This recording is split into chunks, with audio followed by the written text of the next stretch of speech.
อร่อยมากค่ะเพื่อนกำลังพอดีเลยค่ะร้อน Hi guys, welcome back to my channel. Today I'm going to make a garlic bread. My in-law she making a lasagna and spaghetti for Christmas Day. So it's gonna be a lot of people. สวัสดีค่ะเพื่อนๆทุกๆคนวันนี้พี่ติ๋มจะมาทำกาลิกเบรดให้เพื่อนๆดูนะคะซึ่งนี่เลยค่ะส่วนผสมเดี๋ยวพี่ติ๋มจะทำเป็นขั้นตอนให้น้องๆเข้าใจนะคะแล้วก็จะได้รู้ว่าขั้นตอนการทำเบรดนะทำยังไงบ้างก่อนอื่นเราต้องมีอะไรบ้างจะได้เข้าใจกันนะคะมาเลยค่ะก่อนอื่นวอร์มมิลค์นะคะเทใส่ลงไปค่ะแล้วก็1/4คัพชูเกอร์นะคะพี่ติ๋มใส่ยีสต์ลงไปแล้วนะคะนี่ค่ะพี่ติ๋มวันนี้พี่ติ๋มใช้ instant dry yeast นะคะแต่พี่ติ๋มต้องการ make sure ว่ายีสต์เราทำงานดีหรือเปล่าเพราะฉะนั้นพี่ติ๋มจะทิ้งไว้ประมาณสัก5 นาทีนะคะเพื่อนๆมาค่ะพี่ติ๋มเทแป้ง3 คัพใส่ในนี้นะคะอันนี้เราจะใช้เครื่องค่ะ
ค่ะ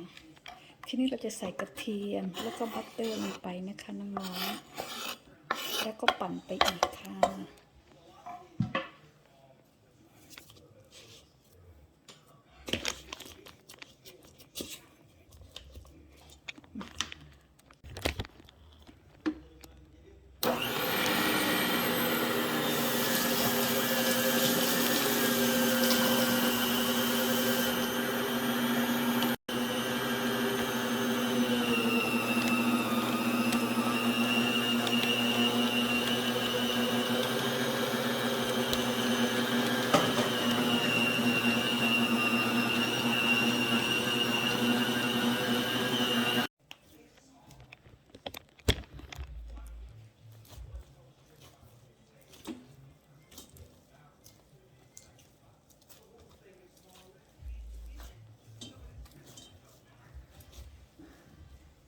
พอเอาออกมาแล้วเราก็มานวด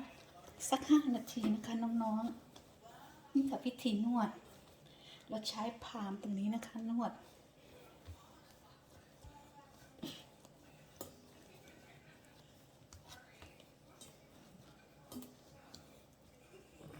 น้องเห็นแล้วใช่ไหมคะรู้สึกว่ามันสมูทแค่ไหนแล้วก็ทำเป็นลูกฟุตบอลอย่างนี้นะคะแล้วทีนี้ตรงนี้เนี่ยใส่คุกกี้ออยล์แต่ส่วนมากพี่ติ๋มใช้ออลิฟออยล์ลงค่ะ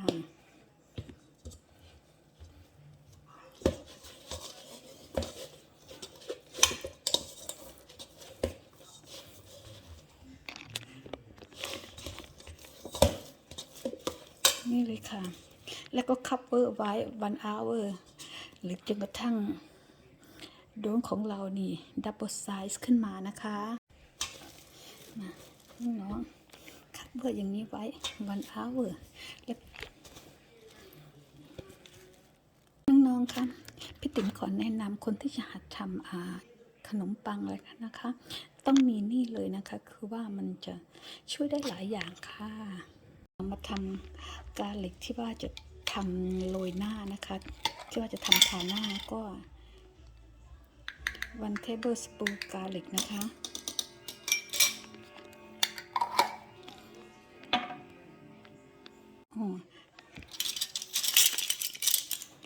แล้วก็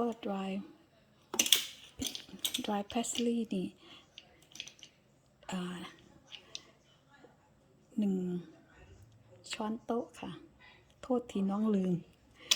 แล้วก็บัตเตอร์นี่เราต้องไปละลายก่อนนะคะ ประมาณ1/3 คัพค่ะ ที่ค่ะน้องรีบเกินไปวันนี้เพราะว่าต้องไปกำลังจะทำอันนี้ไปให้พี่สะพ้ายเลยรีบหน่อยค่ะเพราะใกล้เวลาจะไปแล้วมาค่ะเทใส่เลยค่ะอันนี้นะคะที่เราจะเอาใช้อันนี้แหละค่ะทากาลิกเบรดเรามาค่ะน้องๆ1 ชั่วโมงแล้วนะคะpunch all the air out นะคะ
ช่างได้36ต่อเราคงจะเอา36นะคะ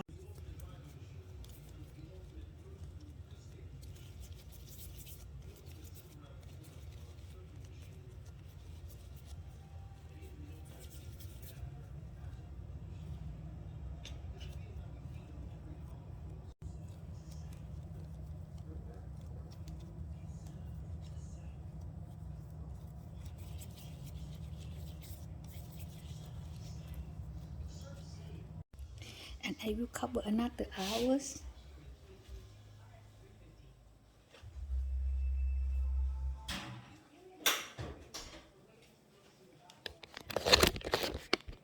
มาค่ะเพื่อนๆเราไปเช็คดูว่า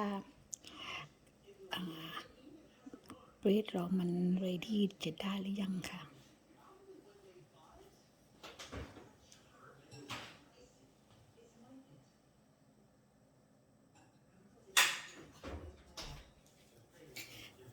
มันลังขึ้นฟูแล้วค่ะแต่ขออีกสักประมาณ5 นาทีนะคะเพื่อนๆมาค่ะเพื่อน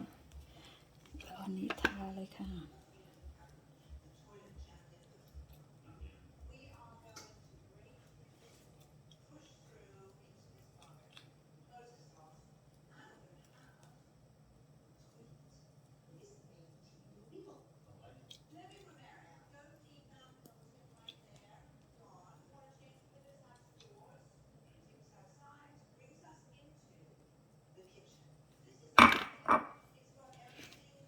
เราจะเบค350ประมาณ15-17 นาทีนะคะ